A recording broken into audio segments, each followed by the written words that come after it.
మాంగళ్య shopping mall ఆర్సీపురంలో Ambedkar statue ఎదురుగా July 12న రాశి ఖన్నా చేతుల మీదుగా గ్రాండ్ ఓపెనింగ్. ఎస్, ప్రముఖ గాయకురాలు, నిజంగా దేశం గర్వించదగ్గ గాయని ఎస్ జానకమ్మ గారు మన మధ్య లేరు. కొద్దిసేపటి కిందట ఆమె గుండెపోటుతో చనిపోవడం జరిగింది. 28 సంవత్సరాల వయసున్నటువంటి గాయని జానకి గారి గురించి తెలియని వారు ఎవ్వరు ఉండరు కూడా. ముఖ్యంగా ప్రతి పాట, ఆమె పాడినటువంటి వేల పాటలలో ప్రతి పాట తెలుగు వారందరికీ ఇప్పటికీ గుర్తుండిపోతాయి. ప్రతి తరానికి గుర్తుండిపోయేటువంటి పాటలను ఆమె అందించారు. ఆమెతో కలిసి పనిచేసినటువంటి ఆనాటి సంగీత దర్శకులు, గాయకులు మాధవ పెద్ది సురేష్ గారు మనతో పాటు లైవ్ కాల్లో ఉన్నారు. నమస్తే సార్. సురేష్ గారు, ఆమెతో కలిసి పనిచేశారా మీరు? ఎన్ని సినిమాలకు కలిసి పనిచేశారు? సో ఆమె వ్యక్తిత్వం ఎలాంటిది? ఆమె ఏ విధంగా, అంటే వృత్తి పట్ల ముఖ్యంగా ఆమె ఆలపించేటువంటి పాటల విషయంలో ఎంత మర్యాదపూర్వకంగా తోటి గాయకులతోనూ సంగీత దర్శకులతోనూ ఏ విధంగా వ్యవహరించేవారు?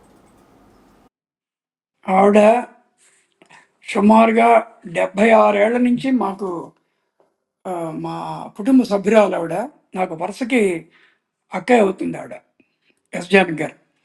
మా చిన్నాన్నగారు మాధవ పెద్ది సత్యం గారి పెళ్ళిలో ఆవిడని పాట కచేరి మా అమ్మగారు పెట్టారు.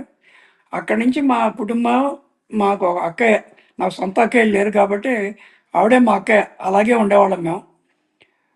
ఆవిడ పాడిన ఎన్నో పాటలకి నేను కీబోర్డ్ పేరుగా, అంటే ఫర్ ఎగ్జాంపుల్ శంకరాభరణం పాటలు కానీ, సప్తపది కానీ, ఇలా చెప్పుకుంటూ పోతే తెలుగు, తమిళ్, కన్నడ, మలయాళం, ఇలా ఎన్నో భాషల్లో కనీసం కొన్ని వందల పాటలకి నేను కీబోర్డ్ పేరుగా వర్క్ చేయడం నేను చేస్తున్న అదృష్టం అది.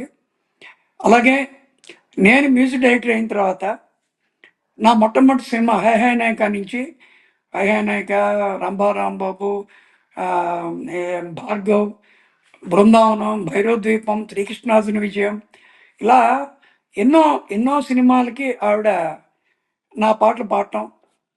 అలాగే భైరవద్వీపంలో నరుడో నరుడా పాటకి ఆవిడకి నంది అవార్డు వచ్చింది. అంతేకాకుండా 1994లో తెలుగు సినిమాల్లో రిలీజ్ అయిన పాటల్లో బెస్ట్ పాపులర్ సాంగ్ కింద లండన్ BBC అవార్డు కూడా ఆవిడకి వచ్చింది. అలాగే ఈటీవీ వారి అనుబంధం టీవీ సీరియల్, ఆ పాటలన్నీ రాసింది సుమన్ గారు. దాంట్లో ఇది దీపాలు పెట్టే వేళ అనే పాటకి ఆవిడకి నంది అవార్డు వచ్చింది. ఇంకా మా చిన్నాన్నగారు మాధవ సత్యం గారితో ఎన్నో అద్భుతమైన పాటలు ఆవిడ పాడారు. అలాగే మా అన్నయ్య రమేష్తో కూడా తెలుగు, తమిళ్, కన్నడ 3 లాంగ్వేజ్లో అత్యద్భుతమైన పాటలు ఆవిడ పాడారు. సో మాకు ఆవిడకి ఏంటంటే, ఆవిడ సిస్లా జానకి అసలు పేరు, పెళ్ళైన తర్వాత వైద్యుల జానకి అవ్వాలి, వి జానకి అవ్వాలి, కానీ ఆవిడ ఎస్ జానకే కంటిన్యూ చేశారు. అంటే ఆవిడే కాదు, పి సుశీల్ గారు కూడా అంతే. పెళ్ళైన తర్వాత ఎస్పి శైలజ్ కూడా మ్యారేజ్ అయిన తర్వాత ఒక పేరు పాపులర్ అయింది కాబట్టి అలాగే వాళ్ళు కంటిన్యూ చేయడం జరిగింది. తర్వాత బహుశా నేను అనుకోవటం ఏంటంటే, ఏ టైప్ సాంగ్ ఇచ్చినా నేను పాడగలను, ఎస్ ఐ కెన్ సింగ్ అనే గొప్ప సింగర్ కాబట్టే ఆవిడ ఎస్ జానకి అని నేను అనుకుంటా. అంతేకాకుండా ఎంతోమంది అత్యద్భుతమైనటువంటి కవులు, అత్యద్భుతమైన సంగీత దర్శకులు, అత్యద్భుతమైనటువంటి గాయకులతో ఆవిడ కొన్ని వేల పాటలు పాడారు.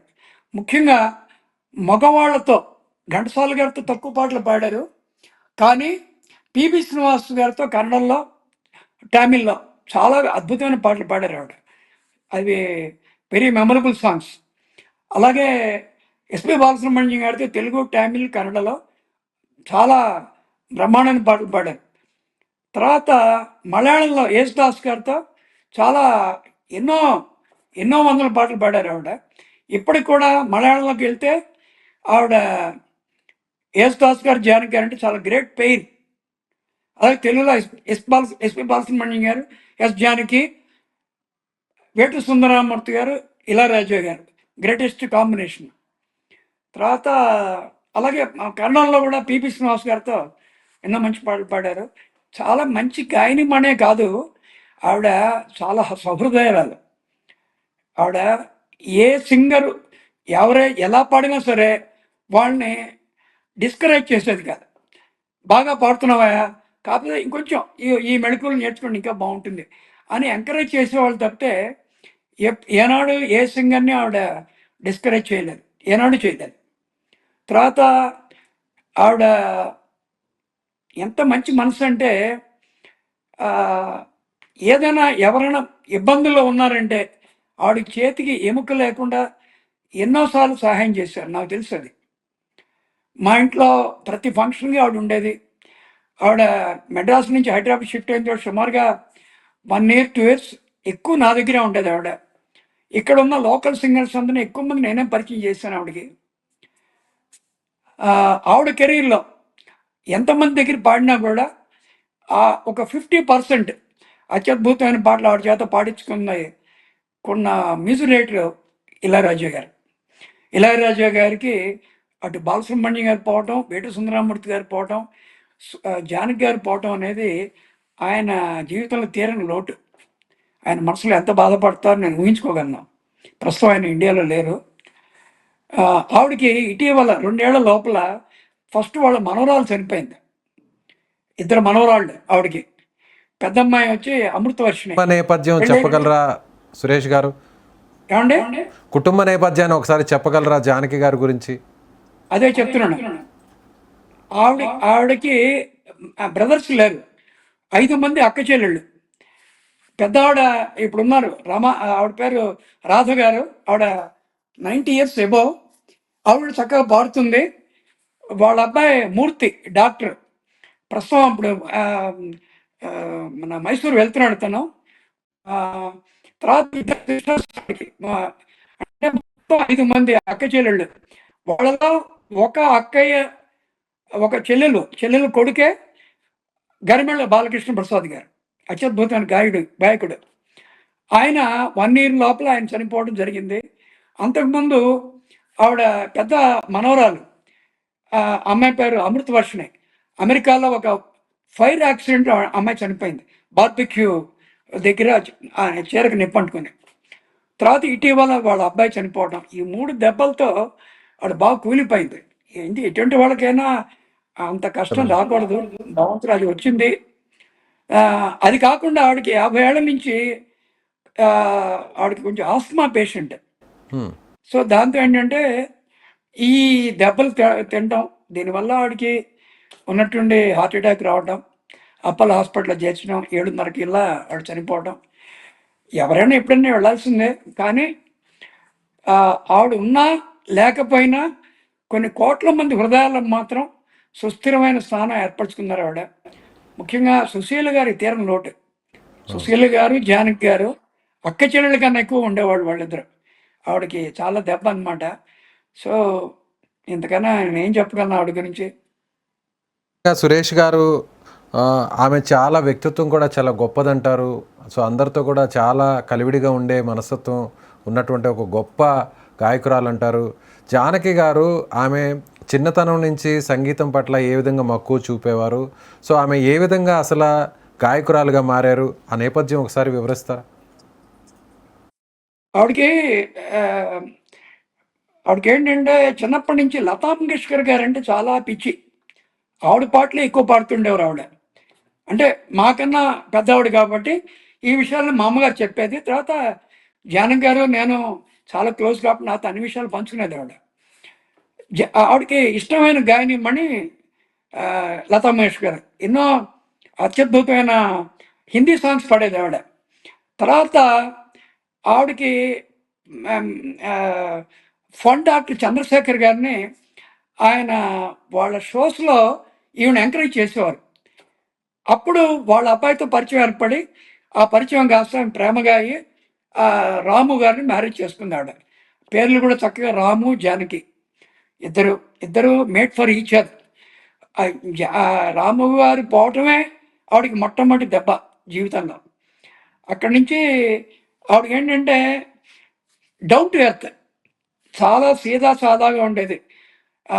ఆవిడ భర్త ఉన్నప్పుడు పెద్ద రూపాయంత బొట్టు పెట్టినది, మహాలక్ష్మిలా ఉండేది. భర్త పోయిన తర్వాత ఆ విభూతి ఇవి ఒక సన్యాసిలాగా అయిపోయింది ఆవిడ. అంటే ఆవిడకేంటంటే జీవితాలు అన్నీ చూసింది. అన్ని రకాల ఒడుగుదొడుకులన్నీ చూసింది. అన్ని రకాల అ అత్యద్భుతమైన పాటలు పాడింది. అంతేకాకుండా ఒక ప్రెస్టీజియస్ అవార్డ్, ఒక పద్మభూషణ్ లాంటిదొస్తే ఆవిడకేంటంటే మేము లతా మంగేష్కర్ గారు, ఆశా భోంస్లే గారి కన్నా మేము తక్కువ పాటలు పాడలేదు. చాలా క్లిష్టమైన పాటలు పాడాను నేను. నాకు ఎందుకు ఆ ఉన్నతమైన గౌరవం ఇవ్వలేదని ఆవిడ సున్నితంగా తిరస్కరించింది పద్మభూషణ్‌ని. నాకు తెలిసి అటువంటి వాళ్ళు ఎవరు నేను చూడలేదు. ప్రధానమంత్రిగా ఎవరున్నారు సురేష్ గారు?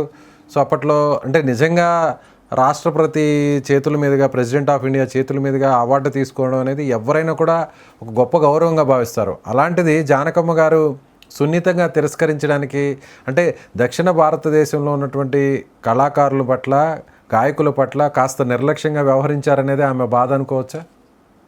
అంతే అనుకోవచ్చు కాదు, అదే నిజం. అది నిజం వల్లనే ఆవిడ తీసుకోవాలి. అంతేగాని ఆవిడేమి హార్ష్గా మాట్లాడలే. ఆవిడకేంటంటే సున్నితంగా వద్దులేండి అని మెల్లగా తిరస్కరించింది.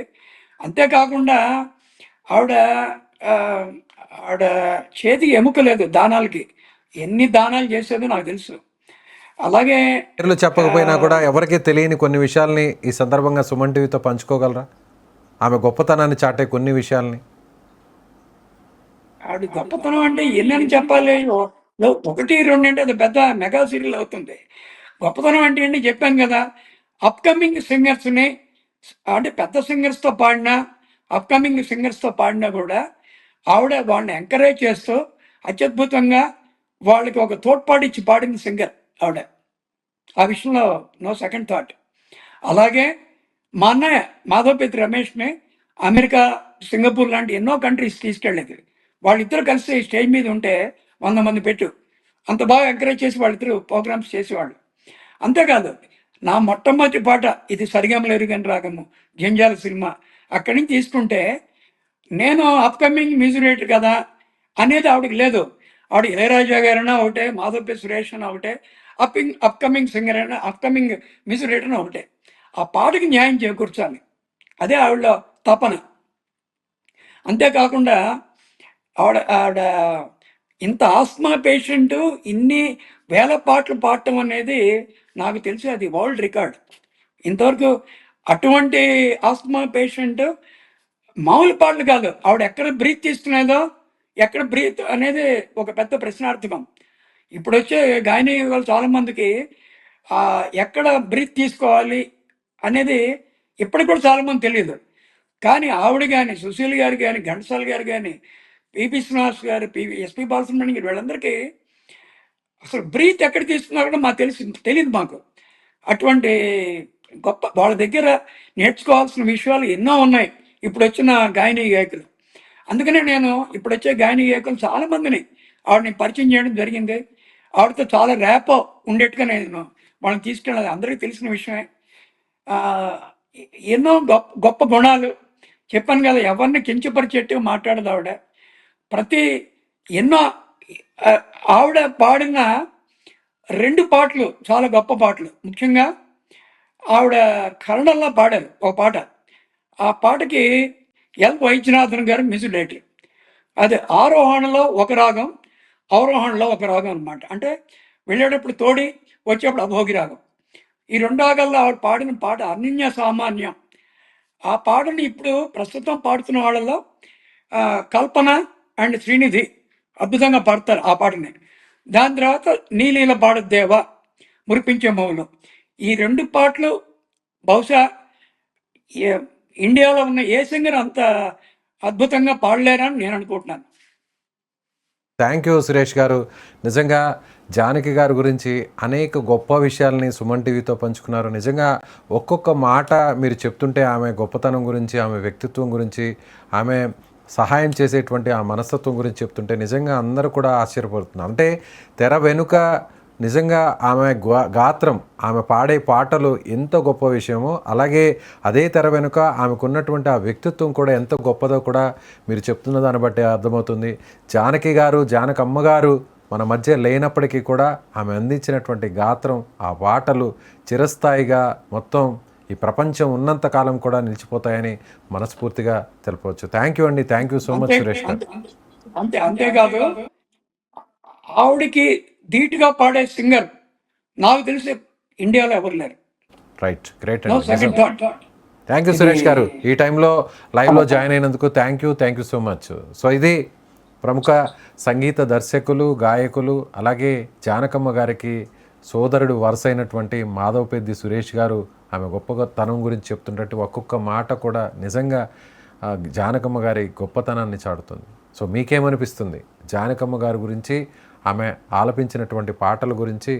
ఖచ్చితంగా ఆమె ఈ సినీ రంగానికి, ఈ లోకానికి ఒక రకంగా చెప్పాలంటే ఆమె పాటల రూపంలో ఒక సరస్వతీదేవి పుత్రికగా ఆమె అందించినటువంటి సేవల గురించి మీ అభిప్రాయాన్ని కామెంట్ రూపంలో తెలియచేయండి.